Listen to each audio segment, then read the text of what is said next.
I think the short answer to this question is because it simply is matter. Matter is composed of energy. That's the short conceptual answer. But why does it matter for our conversation?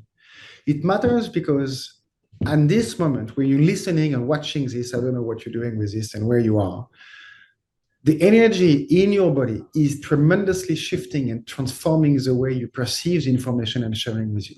And that happens in every meeting, every conversation, at all times. The more we are able to connect and relate and be informed and have almost like access, when we access to various colors of a rainbow and all the nuances of colors, the more we are able to have access to various nuances of energy, the more we're able to create impact both ways. And that's the conceptual aspect of it. But what does it mean in real life?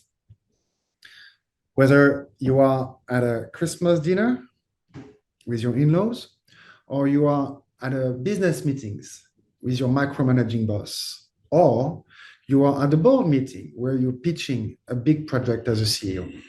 The quality of the energy is going to tremendously influence of everybody in the room, is going to tremendously influence the outcome of the meeting for you as an individual, but for everybody as a collective. And that's what matters for me when I work with you or when we're in conversation.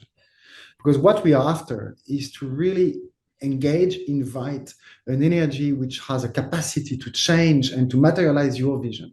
So if you come out of a big meetings, of a big drinking meeting or dinner the day before, the quality of your sleep is going to be severely impacted. And therefore, the next day, you will have more difficulty to lift yourself and to generate ideas and to come from a light and engaging and motivating space.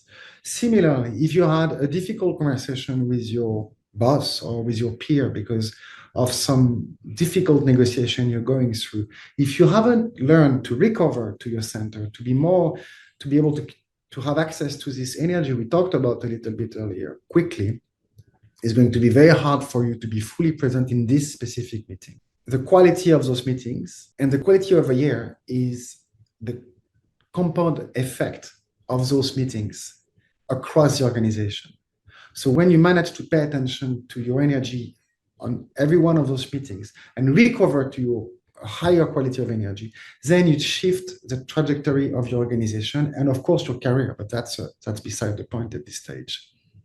And when people around the table are doing the same thing, then we as a team are much more able to succeed, which is what we see on the football field or on the basketball team or any other team sport.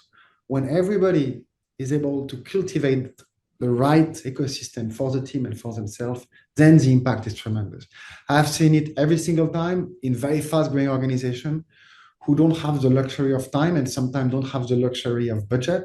And I've seen that in very rich companies which are sometimes moving at much slower pace.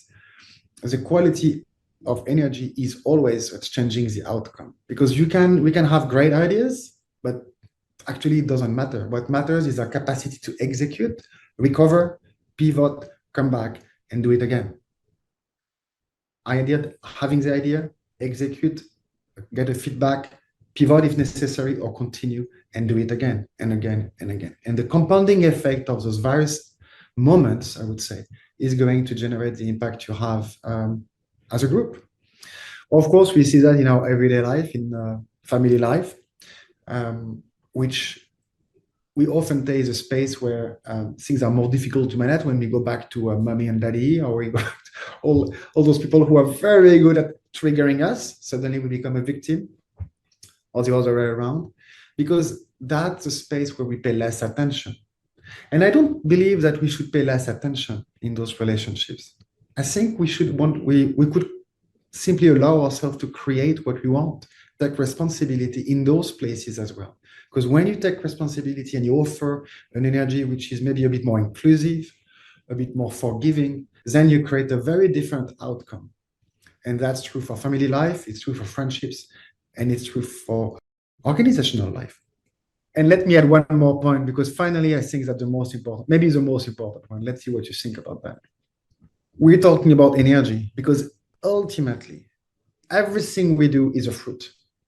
Everything we do is a result of that energy. Like in nature, the quality of the soil is going to determine the quality of the tree, which is going to determine the quality of the fruit. The weather, all of this is helpful. But the quality of the energy of all these elements is what's going to generate the fruit. And as an organization, as a team, as a leader, the quality of your energy is the soil. Everything else is fruit, fruit, fruit, fruit, and fruit. Some of those fruits are good for cooking, good for eating. Some of those fruits are good to be let go, are good to drop and completely be let go. So the more we pay attention to the quality of our energy, the more we can trust that the fruit we're going to choose to eat or choose to share are the good ones. Thank you for listening.